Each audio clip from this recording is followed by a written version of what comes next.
नमस्कार मंडळी.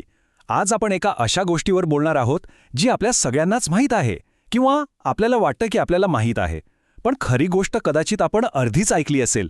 चला तर मग बघूया काय आहे हे प्रकरण. ही ओळ ऐकली की नाही आठवत? लहानपण. अगदी साधी सरळ गोष्ट. एक कावळा होता आणि तो खूप तहानलेला होता. ओके, तर सगळ्यात आधी आपण त्या गोष्टीबद्दल बोलूया जी आपण शाळेत असताना ऐकली आहे, जी आपल्या सगळ्यांच्या डोक्यात अगदी पक्की बसलेली आहे. गोष्टीची रचना अगदी सरळ आहे, नाही का? एक कावळा आहे, त्याला एक समस्या आहे, तहान लागलीये. तो स्वतःच्या हुशारीने एक मार्ग शोधतो, म्हणजे मडक्यात खडे टाकतो आणि स्वतःची समस्या सोडवतो. सिंपल. आणि मग यातून जो बोध मिळतो तो पण तितकाच सरळ सोट आहे. इच्छा तिथे मार्ग. म्हणजेच तुमच्याकडे प्रबळ इच्छाशक्ती असेल तर तुम्ही कोणताही मार्ग शोधू शकता. ही एका व्यक्तीच्या हुशारीची आणि परिश्रमाची गोष्ट आहे. पण गोष्ट इथेच संपत नाही. खरी गंमत तर पुढे आहे. जेव्हा हीच साधी गोष्ट शास्त्रज्ञांच्या हातात लागली तेव्हा तिचं रूपच पालटून गेलं. कॅलिफोर्निया अकॅडमी ऑफ सायन्सच्या संशोधकांना नेमका हाच प्रश्न पडला. खरंच ही फक्त एक कल्पना आहे की कावळ्यांमध्ये इतकी बुद्धी असू शकते? आणि मग त्यांनी ठरवलं, चला याच गोष्टीची सायंटिफिक टेस्ट घेऊया. अर्थात गोष्टीमधली परिस्थिती आणि लॅबमधली परिस्थिती यात जमीन आसमानाचा फरक होता. म्हणजे इथं कावळ्याला तहान वगैरे लागली नव्हती, तर त्याच्यासमोर एक चॅलेंज ठेवलं होतं. पाण्यात तरंगणारं त्याचं आवडतं खाद्य कसं मिळवायचं. तर संशोधकांनी काय केलं? त्यांनी कावळ्यांसमोर बरीच आव्हानं ठेवली. म्हणजे फक्त खडे टाकून झालं नाही, त्यांना वाळू आणि पाणी यातला फरक ओळखावा लागला. कोणत्या वस्तू पाण्यात बुडतील आणि कोणत्या तरंगतील हे सुद्धा त्यांना निवडावं लागलं. सो हे फक्त नक्कल करणं नव्हतं, तर त्यांची कारण आणि परिणामाची समज तपासली जात होती. आणि निकाल चक्क थक्क करणारे होते. या पक्ष्यांची फिजिक्सची समज, म्हणजे भौतिकशास्त्राची समज, साधारण 5 ते 7 वर्षांच्या मुलांइतकी होती. विचार करा, म्हणजे ती गोष्ट केवळ कल्पना नव्हती, त्यात तथ्य होतं.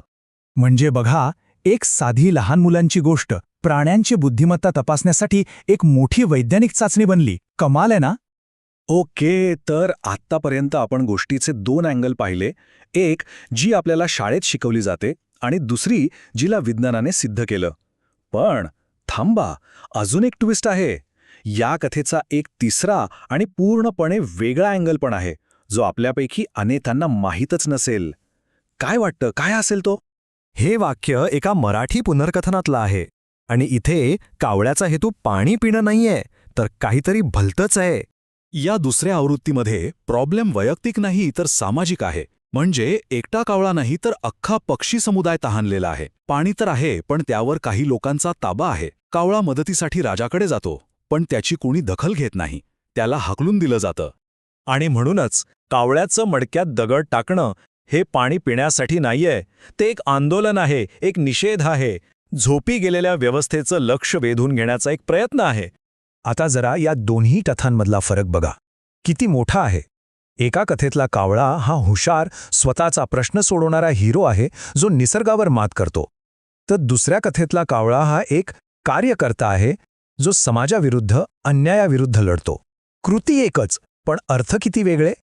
पाण्यात दगड टाकणं ही कृती दोन्ही कथांमध्ये सारखीच आहे. पण त्यामागचा उद्देश आणि संदर्भ बदलला की पूर्ण गोष्टीचा अर्थच बदलून जातो. तर मग या सगळ्यातून आपण काय शिकायचं? या 2 वेगळ्या कथांमधून आपल्याला कथा किंवा नॅरेटिव्ह किती पॉवरफुल असतं हे समजतं. आता नॅरेटिव्ह म्हणजे काय, हा काही फार मोठा शब्द नाही. सोप्या भाषेत सांगायचं तर ही एक पद्धत आहे, ज्यातून आपण आपल्या आजूबाजूला घडणाऱ्या घटनांना, अनुभवांना एक अर्थ देतो, एक गोष्ट तयार करतो. कोणतीही गोष्ट घ्या, त्यात साधारणपणे हे 4 मुख्य घटक असतात. पात्र, संघर्ष म्हणजे अडचण, कथानक म्हणजे काय घडतं, आणि विषय म्हणजे त्यातून मिळणारा संदेश. आपण कावळ्याच्या दोन्ही कथांमध्ये पाहिलं की यातला फक्त एक घटक जरी बदलला की पूर्ण गोष्टीचा अर्थच बदलून जातो. जी गोष्ट हुशारीची होती ती आता सामाजिक न्यायाची गोष्ट बनते. आणि हो, या गोष्टी सांगण्याची परंपरा काही आजची नाहीये. ती अक्षरशः मानवी संस्कृती इतकीच जुनी आहे. आपल्याकडच्या पंचतंत्रासारख्या जुन्या ग्रंथांमध्ये सुद्धा अशाच कथा सापडतात. तर तहानलेल्या कावळ्याची गोष्ट आपल्याला एक खूप महत्त्वाची गोष्ट शिकवते.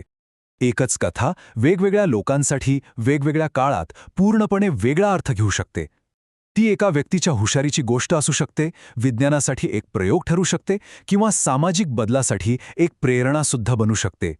त्यामुळे पुढच्या वेळी जेव्हा तुम्ही एखादी गोष्ट ऐकाल किंवा वाचाल तेव्हा जरा थांबा आणि विचार करा, ही गोष्ट नक्की कशाबद्दल आहे आणि हीच गोष्ट अजून कोणत्या प्रकारे सांगितली जाऊ शकते.